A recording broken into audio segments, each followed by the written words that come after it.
and $21 million going to my friend, Prime Minister Modi in India, for voter turnout. US का president अपने मुख से बोल रहा है कि $21 मिलियन दिए गए। देश को बचाना है तो राष्ट्रधर्म आपको अपनाना पड़ेगा। And $21 million for voter turnout in India. What do we need to spend $21 million for voter turnout in India?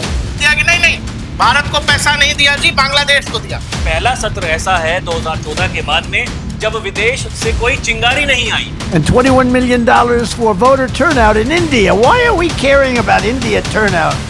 और भारत विरोधी इल्हान उमर वहां के सांसद है, उससे मिलने का क्या मतलब है भाई? जब से प्रधानमंत्री नरेंद्र मोदी और डोनाल्ड ट्रंप की मुलाकात हुई है राहुल भाई, तब से रोज कुछ न खबर, रोज नई बात। डोनाल्ड ट्रंप की बात को यहाँ के एक अखबार ने लिख दिया कि नहीं, भारत को पैसा नहीं दिया जी, बांग्लादेश को दिया। डोनाल्ड ट्रंप ने फिर कह दिया And $21 million for voter turnout in India. What do we need to spend $21 million for voter turnout in India? Wow, $21 million. I guess they were trying to get somebody else elected. Wow, we ought to tell. And $21 million for voter turnout in India. Why are we caring about India turnout? We got enough problems. We want our own turnout, don't we? Can you imagine all that money going to India? And $21 million going to my friend, Prime Minister Modi in India, for voter turnout. We're giving $21 million for voter turnout in India. What about us? I want voter turnout too, Governor. और वो उस बात ने, उस अखबार ने, मुझे नहीं पता क्यों ऐसा किया, जबकि जो राहुल भाई डिपार्टमेंट ऑफ गवर्नमेंट इफिशियंसी है अमेरिका का, एलन मस्क का जो डिपार्टमेंट है, उसने यहाँ देखिए साफ लिखा हुआ, मैं आपके सामने पढ़ देता हूँ। ये देखिए, ये वाला हिस्सा भाई कि 21 million for voter turnout in India, इसमें कोई कंफ्यूजन ही नहीं है। तो जानबूझकर कहीं किसी का एक ट्वीट, ये बताइए राहुल जी, यूएस का प्रेसिडेंट ज्यादा सही बोलेगा, यूएस की मिनिस्ट्री ज्यादा सही बोलेगी, या रैंडम कोई व्यक्ति जो ट्वीट करेगा कि नहीं ये बात नहीं, ये वाली बात? जबकि आप उसी में अगली लाइन देखिए तो आपको नीचे मिल जाएगा कि 29 million to strengthening political landscape in Bangladesh. और इसी बात को कहा है बीजेपी, जो सीधे आरोप लगा रही है राहुल गांधी पर। बीजेपी का सीधा खुला आरोप है कि राहुल गांधी देश से गद्दारी कर रहे हैं। राहुल गांधी विदेशी इशारों पर काम कर रहे थे लोकसभा चुनावों के दौरान, और तमाम सोरस और गांधी परिवार का जो संबंध है वो बीजेपी लगातार, आपको पता है, बोलती आ रही है। देश के उपराष्ट्रपति धनखड़ साहब ने भी कहा है कि जो बात डोनाल्ड ट्रंप ने कही है वो बात बेहद गंभीर है। एक एक आदमी की स्क्रूटनी होनी चाहिए, इस बात की जांच होनी चाहिए, और एक एक को निकालो, जड़ से निकालो खोदकर, कहीं भी वो आदमी छुपा हुआ है। देखिए, देश के उपराष्ट्रपति हैं जगदीप धनखड़ जी और फायर ब्रांड नेता हैं बीजेपी के।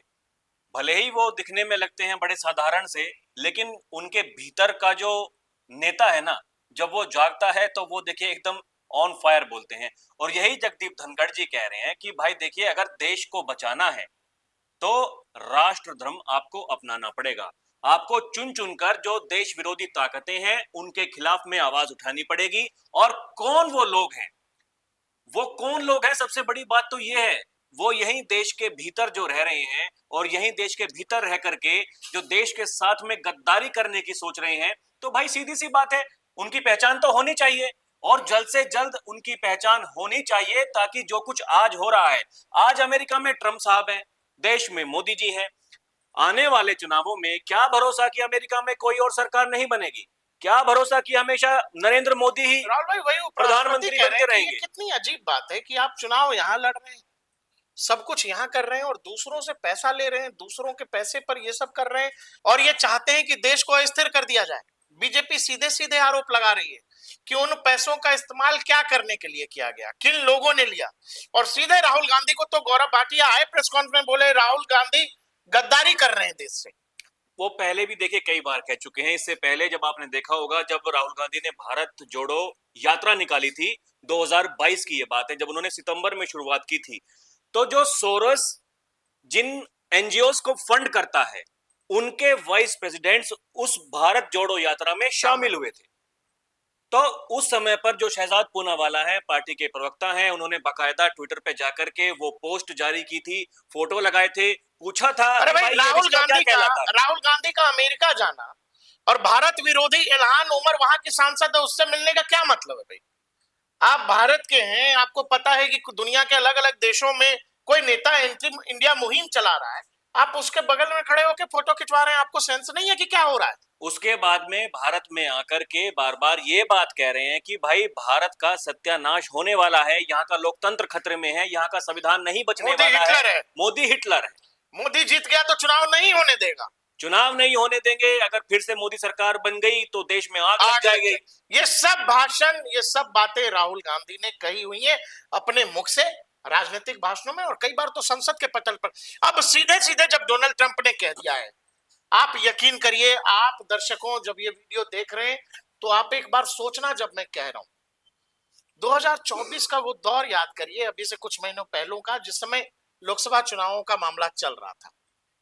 आप समझिए कि देश के खिलाफ कितनी बड़ी साजिश रची गई, और आप ये समझिए ये सीधा सीधा विदेशी हस्तक्षेप का ही मामला है, जो प्रधानमंत्री लगातार कह रहे थे कि हमारे यहाँ की चुनावी प्रक्रिया, हमारे यहाँ के चुनाव को प्रभावित करने की कोशिश कुछ विदेशी शक्तियां कर रही हैं। अब ये नरेंद्र मोदी ने कहा 2024 के लोकसभा में, अभी ये बात खुद डोनाल्ड ट्रंप कह रहे हैं। राहुल भाई, ये किसी अखबार ने नहीं छापा है, किसी हिंडनबर्ग में नहीं छपा है, ये किसी संडे मेल ने, वॉशिंगटन टाइम्स ने नहीं लिखा है, यूएस का प्रेसिडेंट अपने मुख से बोल रहा है कि 21 मिलियन डॉलर दिए गए, और ये सालों से दिए जा रहे हैं पैसा। भारत में कौन लोग हैं जो अमेरिकी डॉलर खा रहे हैं और यहाँ की व्यवस्था में छेद करना चाहते हैं, यहाँ की व्यवस्था खराब करना चाहते हैं? भारत की व्यवस्थाओं पर अगर बार बार कोई सवाल उठा रहा है, देखिए ऐसे बहुत सारे एनजीओज हैं जो कि सरकार के खिलाफ है, वो मानवाधिकार की बात करते हैं, वो पता नहीं क्या क्या बात करते हैं, जो दंगों में शामिल हैं, जो आंदोलन करते हैं सीएए एनआरसी के खिलाफ, जो किसान आंदोलन में दंगे भड़काते हैं, और जो आरोपी हैं वो उन आरोपियों को बचाने के लिए खड़े हो जाते हैं तुरंत कोर्ट्स में जाकर के अगले कुछ मिनटों।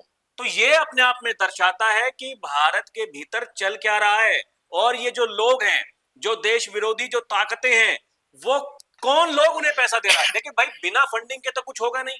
आप अगर जाकर के कहीं बैठ रहे हो, कहीं धरना दे रहे हो, आप अपने साथ में 1000 आदमी 2000 आदमी जोड़ रहे हो, उनके खाने के लिए, उनके पीने के लिए, उनके रहने के लिए आपको पैसा तो चाहिए। वो पैसा, अब ये भी अपने आप में जांच का विषय है कि भाई जो एनजीओज हैं, जो पैसा उनको कहां से मिल रहा है, और वो एनजीओज किस तरीके से काम कर रहे हैं, कि भाई पैसा वो किस तरीके से खर्च कर रहे हैं, कहां से आ रहा है वो पैसा। अब आप जब इस चीज को समझिएगा तो फिर मैं कह रहा हूं कि आप वो 2024 वाला दौर याद करिए, किस तरह का चुनावी कैंपेन था, कैसे लोगों को जातियों में बांटने की कोशिश हुई, कैसे देश में बार बार कहा गया कि आग लग जाएगी, कैसे बार बार कहा गया कि नरेंद्र मोदी आ गए तो देश में कोई चुनाव नहीं होंगे। और उस पूरी कहानी को जब याद करिएगा तो आपको ये बहुत आसानी से समझ आ जाएगा कि इसके पीछे बहुत बड़ा गेम प्लान था। और सीधा सीधा डोनाल्ड ट्रंप ने कहा है कि वो एक रिजीम चेंज ऑपरेशन था। डोनाल्ड ट्रंप कह रहे हैं कि इतना पैसा क्या इसलिए खर्च कर रहे थे कि वहां किसी और को इलेक्ट करा सके। वो लोग दर्शकों कितने ताकतवर हैं, वो सिस्टम काम कैसे करता है, उसका क्या प्रभाव होता है। तो आप ये समझ लीजिए कि एक बैठी हुई प्रधानमंत्री को अपना सब कुछ छोड़ के भारत आना पड़ा। मैं बांग्लादेश की बात कर रहा हूँ।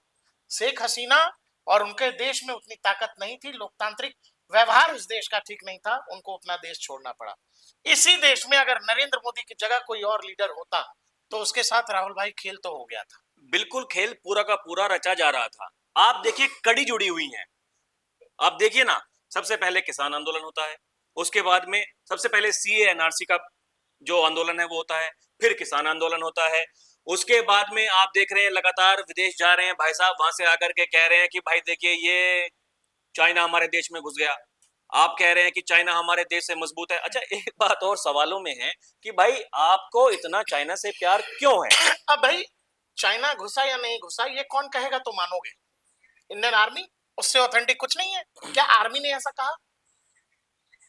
लेकिन आपके नाना जी, दादाजी, जो भी नेहरू जी, बीच सदन में उन्होंने कहा हुआ है कि लद्दाख में घास भी नहीं निकलता, बंजर जमीन है। एक और बड़ी बात है कि जब सरकार यूपीए की सरकार थी तो उस समय सोनिया गांधी, राहुल गांधी जी चीन गए थे, एक एमओयू साइन हुआ था 2009-8-9 की वो तस्वीर है, हम आपको स्क्रीन पर दिखा देते हैं। आज तक किसी को ये नहीं पता और सोनिया गांधी किसको लेकर के था। अरे भाई, पॉलिटिकल पार्टी एमओयू होता है राहुल भाई, दो सरकारों के बीच, दो देशों के बीच। लेकिन वो एमओयू हुआ था कांग्रेस और वहां की जो वामपंथी सरकार है उनके बीच। मतलब जो मौजूदा कम्युनिस्ट सरकार है शी जिनपिंग की, वो और यहाँ की कांग्रेस पार्टी, वहां की पॉलिटिकल पार्टी, यहाँ की पॉलिटिकल पार्टी, दो पॉलिटिकल पार्टी के बीच में कैसा एमयू होता है भाई। और जो तस्वीर इसलिए हमने आपको रेफरेंस के लिए दिखा दिया। दूसरा ये कि जिन भी लोगों को लग रहा है कि जाति का नैरेटिव 2024 में यूं ही आ गया, तो आप यकीन करना, आप याद करो, थोड़ा रिकॉल करवा देता हूं। देश में बस ये बोला जा रहा था, अडानी चोर है, अंबानी चोर है, अडानी चोर है, अंबानी चोर है, अडानी चोर है, अंबानी चोर है। जैसे ही लोकसभा चुनाव नजदीक आते चले गए, 2-4-6 महीने 8 महीने पहले से ये जाति वाला खेल शुरू हो गया। बिहार से सोचिए आप, बिहार में जाति जनगणना होती है, उसके बाद से पता नहीं राहुल गांधी अचानक से ये बोलना शुरू कर देते हैं कि जाति जनगणना होना चाहिए, ओबीसी को गिनना चाहिए, कितने आईएएस आईपीएस हैं भाई मंत्रालय में, उनको गिना जाना चाहिए। क्योंकि उससे पहले कई बार विदेश जा चुके थे, जब वहां से आकर के जब मामला उठाया, कभी ये बात इवन संसद में बीजेपी के नेताओं ने कहा है कि जब विदेश जाते हैं तो ऐसा कौन सा ट्यूशन लेके आते हैं कि फिर नई नई बात करने लगते हैं अचानक। अब आप देखिए ना, क्या कुछ नहीं कहा गया, पेगासस, इसके अलावा रफेल, नोटबंदी, जीएसटी, मतलब एकदम से ही अब सोची समझी बात। फिर पहले अंबानी, उसके बाद में अदानी। फिर आपने देखा होगा बहुत सिस्टमेटिकली अंबानी का नाम हटा दिया गया।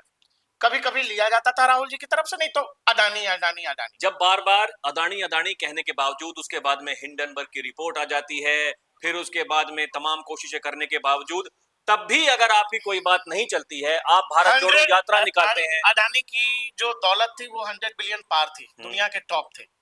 ऐसा किया कि वो $30 बिलियन तक आ गए, लेकिन फिर वही है अडानी जहां थे। तो ये देखिए, ये प्रोपेगेंडा जो है, नैरेटिव है, वो कुछ समय के लिए चलता है, फिर आप लोकसभा के चुनाव में आप जाति लेकर के आ गए। कहां से लेकर के आए, कहां से आई वो जाति? वो अच्छा, दादी जाति के खिलाफ थी, पिताजी जो है ये जो बैलेट पेपर चुनाव है इसके खिलाफ थे, राजीव गांधी। राहुल गांधी जाति के साथ है, दादी खिलाफ थे। पिताजी बैलेट वाले चुनाव के खिलाफ थे, लेकिन राहुल जी बैलेट वाला चुनाव देश में चाहते हैं। अब इसके अलावा जो वो देखिए, जो सवाल जो उठाते हैं कि भाई आपके इसमें जो कितने सचिव हैं जो ओबीसी हैं, कितने सचिव हैं जो दलित हैं, तो भाई ये आज तो भर्ती नहीं हुए थे। आज की भर्ती है ये भर्ती तो तभी हुए थे जब आपकी सरकार तो कर लेते ना। अभी आपकी ये अलग अलग राज्यों में सरकार है, हिमाचल में है, तेलंगाना में, कर्नाटक में है, या खुद भी कांग्रेस में। आप कांग्रेस में बड़े पदों पे रख लीजिए, भर्ती कर लीजिए। आप ही कांग्रेस का चेहरा क्यों है, ये किसी ओबीसी को बना दीजिए। भारत सरकार ने कहा है कि भाई अब देखिए जांच होगी तो पता चलेगा क्या था क्या नहीं था। और पहले राहुल भाई, एक अखबार ने कहा कि नहीं नहीं ऐसा कुछ नहीं है, और पूरा इकोसिस्टम इस बात में लग गया कि देखिए ऐसा कोई बात नहीं है, ऐसा तो हुआ ही नहीं, पैसा तो आया ही नहीं। डोनाल्ड ट्रंप ने फिर कह दिया। अब एक ही बात अलग अलग समय पर डोनाल्ड ट्रंप गलत तो नहीं बोल रहे, और वो भी एक देश का मुखिया बोल। और ये बताओ राहुल भाई कि अगर हिंडनबर्ग कहीं छपा किसी कूड़े में कोई आदमी कुछ लिख दे रहा है, उसको विपक्ष के नेता लहरा रहे हैं कि यही है जो है, इससे बड़ा सच कुछ नहीं है। दुनिया के सबसे बड़े ताकतवर राष्ट्रपति बोल रहे हैं सबसे बड़े देश का, वो झूठ बोल रहा है, वो ऑथेंटिक नहीं है, वो गलत है। अरे वो बांग्लादेश बोलना चाह रहे थे, उन्होंने इंडिया का नाम। ये लेवल है प्रोपेगेंडा का, आप समझ लो। अब देखिए ना, जो कुछ भी चल रहा है, जो कुछ भी हो रहा है, अब ट्रंप के शपथ लेने से पहले ही जो कनाडा वाले पीएम है भाई साहब, वो इस्तीफा दे देते हैं। हिंडनबर्ग वाले भाई साहब कहते हैं भाई साहब हाथ जुड़वाइए, पूछो ना, अरे पूछो हिंडनबर्ग वाले से, दुकान बंद करके कहां भाग गया हिंडनबर्ग। कुछ लोग नदी किनारे खोज रहे थे, हिंडनबर्ग क्या एंडरसन चिल्ला रहे थे, पूछो कहां हिंडनबर्ग। बोलो भाई, दुकान बंद करके भाग गया, तुम्हारी दुकान वही चला रहे थे यमुना किनारे। मैंने एक पत्रकार को देखा खोज रहा, बोला एंडरसन वेयर आर यू, देखा होगा आपने वीडियो। तो ये क्या अपने आप में सवालों के दायरे में है कि नहीं, कि भाई आप इतने सालों से लगातार कोई चीज चला रहे हैं, आप लगातार नैरेटिव बना रहे हैं, अब ऐसा क्या हो गया, एकदम से ऐसा क्या हो गया? दर्शकों, सीधा सीधा बीजेपी की तरफ से कहा जा रहा है, बीजेपी का सीधा आरोप है कि राहुल गांधी देश से गद्दारी कर रहे हैं। राहुल गांधी विदेशी शक्तियों के इशारे पर एक कोशिश की गई इस देश में चुनावों को प्रभावित करने की, और इसमें सोरस गैंग और तमाम चीजों का नाम आ रहा है। इवन बीजेपी ने उस मीडिया हाउस को भी लताड़ा कि भाई आप जो तुरंत प्रोपेगेंडा फैलाने लगते हो, यूएस का राष्ट्रपति झूठ बोल रहा है। और देखिए उसी मीडिया रिपोर्ट्स की अगर हम बात करें, उसी मीडिया रिपोर्ट की तमाम हमने देखा है कई बार इस तरह के जो नेता हैं हवाला देते हैं उन रिपोर्ट्स का, उसी है। अखबार में छपी हुई रिपोर्ट का हवाला देते हैं। देखिए इनके अंदर साहस है, इन्होंने छापा है, बाकी तो सब मोदी ने खरीद रखा है। और आप इस बात को समझो कि केवल ट्रंप नहीं कह रहे हैं, मान लीजिए कह दिया कि जी ट्रंप भूल गए होंगे, वहां का department of government efficiency Doge वाले एलन मस्क भी यही कह रहे हैं कि भाई इंडिया को $21 मिलियन दिया गया था वोटर टर्नआउट के लिए। डोनाल्ड ट्रंप पिछले 3 दिन में 3 बार अलग अलग इंडिया को लेकर बयान दे चुके हैं, तीनों बार यही कहा है उन्होंने कि $21 मिलियन दिए। अब सवाल है राहुल भाई, लिस्ट अगर आ गया, लिस्ट ही आ गया कि ये संस्था, ये एनजीओ, तब क्या होगा? क्योंकि मुझे ये लग रहा है जिस तरह से सरकार एग्रेसिव है इस मामले पर, इवन एमईए का इस पर रिएक्शन आ गया है, मिनिस्ट्री ऑफ एक्सटर्नल अफेयर्स ने कह दिया है कि हम इसको बहुत गंभीरता से देख रहे हैं और हम व्हाइट हाउस के टच में है, वॉशिंगटन से टच में है। तो संभव, चूंकि डोनाल्ड ट्रंप ने खुद कहा है कि हम इंडियन गवर्नमेंट से बात करेंगे, भारतीय प्रधानमंत्री के लिए मेरे मन में बहुत इज्जत है, तो संभव है इस पे आगे भी कार्रवाई बिल्कुल होगी। और इस कार्रवाई का अंदाजा उस बात से चल जाता है कि जब बजट सत्र शुरू होने वाला था तब अपने शुरुआती संबोधन में प्रधानमंत्री ने एक बात कही थी, ये पहला सत्र ऐसा है 2014 के बाद में जब विदेश से कोई चिंगारी नहीं आई है। सीधा टूल किट की बात कि विदेश का मामला कुछ नहीं है, विदेश से पढ़ के नहीं आए तो इस बार कुछ बोलना भी नहीं है, मामला बड़ा ठीक रहा इस बार सदन में। जयदीप धनखड़ ने कहा है कि जड़ से खोद के निकालो जो लोग भी इसमें शामिल हैं। डोनाल्ड ट्रंप रोज कह रहे हैं। देखिए जगदीप धनखड़ अगर इस बात को कह रहे हैं, देश के उपराष्ट्रपति हैं, तो उनकी बात में दम है प्रकाश भाई। जगदीप धनखड़ को अगर जाना जाता है तो वो उपराष्ट्रपति के लिए नहीं, 2019 में जब वो पश्चिम बंगाल में राज्यपाल बने थे, तो जिस तरीके से उन्होंने जो बंगाल सरकार है ममता बनर्जी की, और जो ममता बनर्जी की उन्होंने जो दिक्कतें पैदा की थी वहां पर, वो किसी से छिपी नहीं है। तो सवाल है कि जिसने भी अमेरिकी डॉलर इस देश में बैठ के खाया है, इसलिए कि हम भारतीय लोकतंत्र को कमजोर किया जाए, भारतीय चुनावी प्रक्रिया को खराब किया जाए, भारतीय लोकतंत्र और संविधान के परखच्चे उड़ाए जाए, उन सब का हिसाब आने वाले समय में जल्द होने वाला है।